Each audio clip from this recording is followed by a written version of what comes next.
Hello, everyone. Welcome back to our reading of the book of Matthew. We're in chapter 14.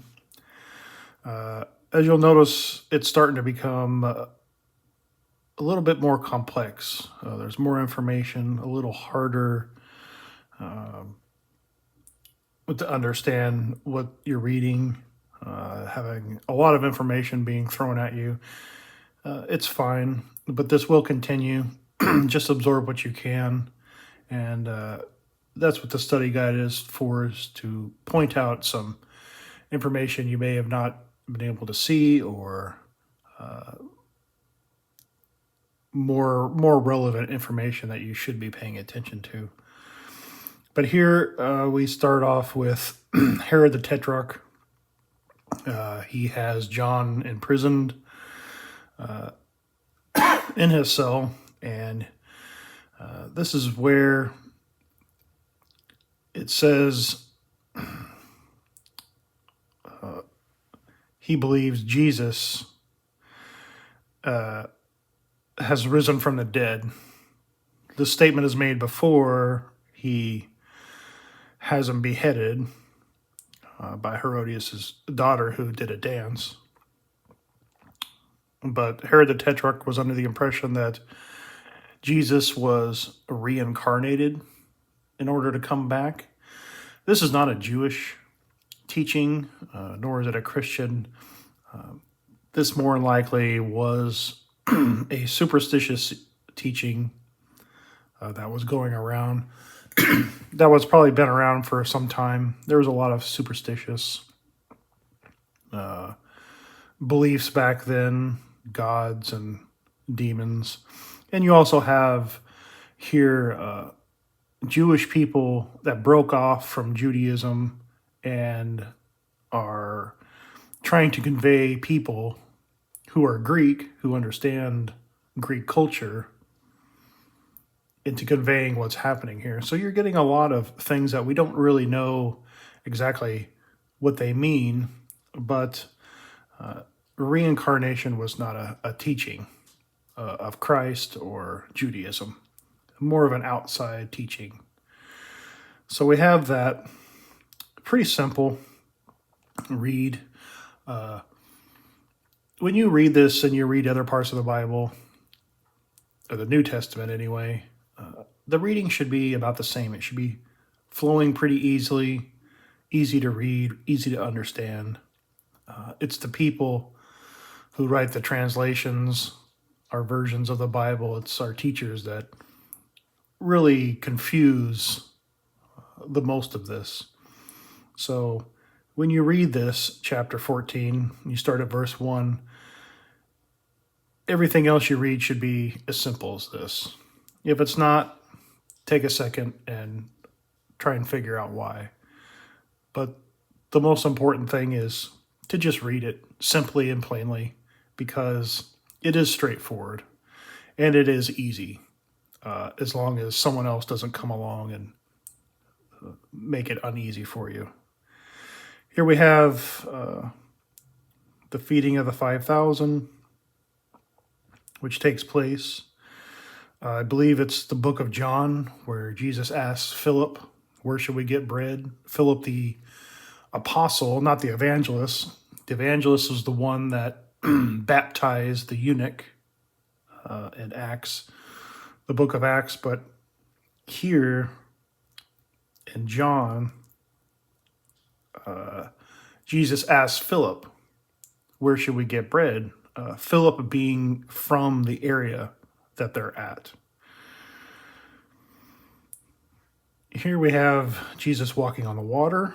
This is the infamous walking of the water of Christ, where Peter asked to come to him and walk on water as well, but starts to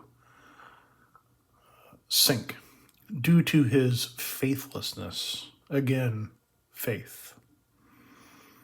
Then we get into chapter 15.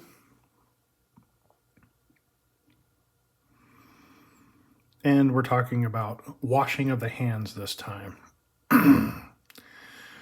Jesus' emphasis here is there's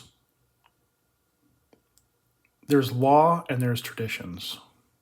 We have many traditions in our churches these days that people feel that they need to follow or they're going to go to hell, but they're just a tradition. And if people were to read the New Testament for themselves, they would find that these traditions are not dependent on salvation.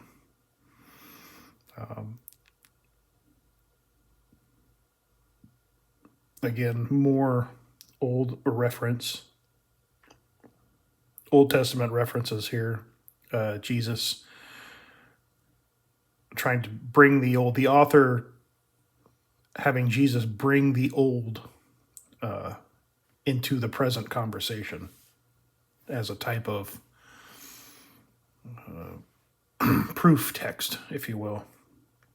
You'll see Matthew doing this over and over again. Matthew is trying to take the old and bring it into the present time during this occurrence, and the readers. Of course, it doesn't make a lot of sense to us anymore, and it's not really relevant, most of it. But at that time, he was trying to say, look, remember back in the day in the Old Testament said this? Jesus is that. Or I'm trying to make a point. Remember when they said this in the Old Testament? But here, it's not important. Kind of like plucking grain on the Sabbath from a previous chapter 12.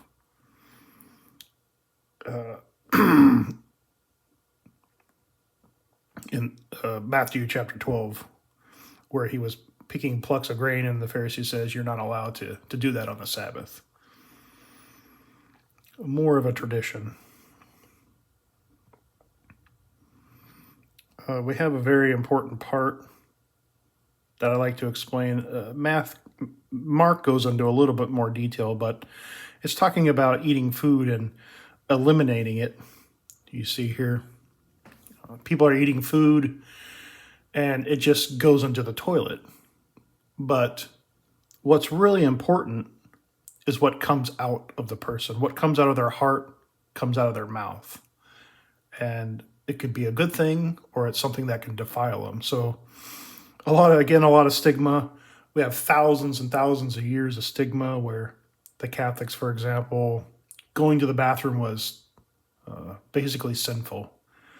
So a lot of stigma is still associated to these days that have survived. Going to the bathroom is not a sin.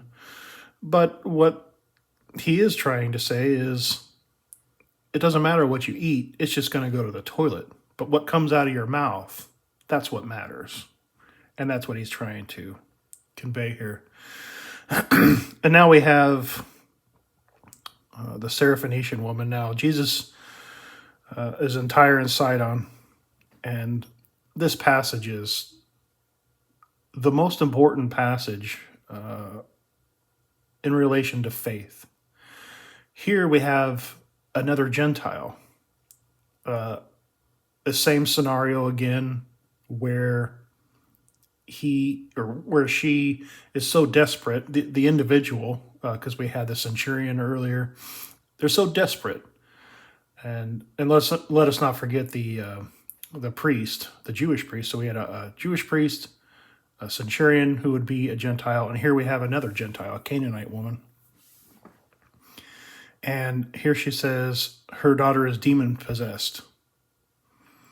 And I just love this story because Jesus, with the centurion, said, he gave a comment, and he said, I have not seen more faith in all of Israel. And it came from a Gentile, not a Jew. Now here, a lot of people associate this with prayer. I don't think that's a bad thing.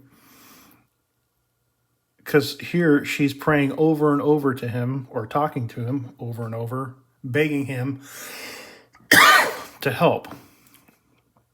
Others said, let's just tell her to leave. Let's send her away. But Jesus commented, I was sent only to the lost sheep of the house of Israel, which means I'm here for the Jews. And what that really means is if you wanted to build a house or a skyscraper, you don't go down to the unemployment office and just start loading people up in a truck. No, you go to the architects. You go to the people that are professionals in it. And that's what the Jews were. They were the professionals. They understood the law and they could understand what Jesus was saying, but they didn't. And once you get these professionals, then you go to the unemployment office. Then you go out and you hire workers.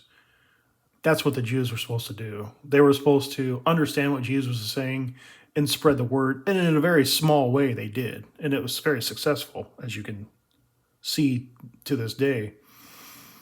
But you don't go directly to the ditch diggers to build a house. And that's basically what he's saying here. I didn't come for the Gentiles. I came for the house, people, the house of Israel, the Jews, because they were the ones that were going to do the job. They were the ones that were going to do the job that the apostles did. But again, they didn't. And she answered, Lord, help me. And he answered and said, it is not good to take the children's bread and throw it to the dogs. Now here we have dogs again. We had the pearls before swine. It is kind of a derogatory in a sense that you're non-believing. And that's how people, even to this day, Jews look at people who are not Jews. They're outsiders. They're garbage. And here Jesus is saying, it's not good to throw children's bread to the dogs. But she said, yes, Lord, but even the dogs feed on the crumbs which fall from the master's table. And Jesus said to her, O woman, your faith is great. It shall be done for you as you wish. Isn't that a great story? I mean, this is what it's about. Faith. Blind faith. You also notice that these people are also very, very desperate.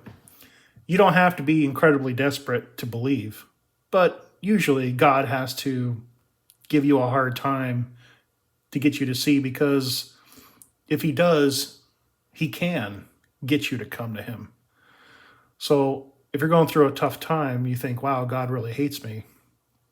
Maybe he's just trying to get you at a point where you will humble yourself, and come to him in prayer and begin the process. We have more healing of the crowds. Then we have the 4,000 fed. So we had the 5,000, now it's 4,000. Again, you'll see numbers. I think it's in John, where Jesus asked, how many loaves did we have left after the feast? Because they said, take the pieces and collect them.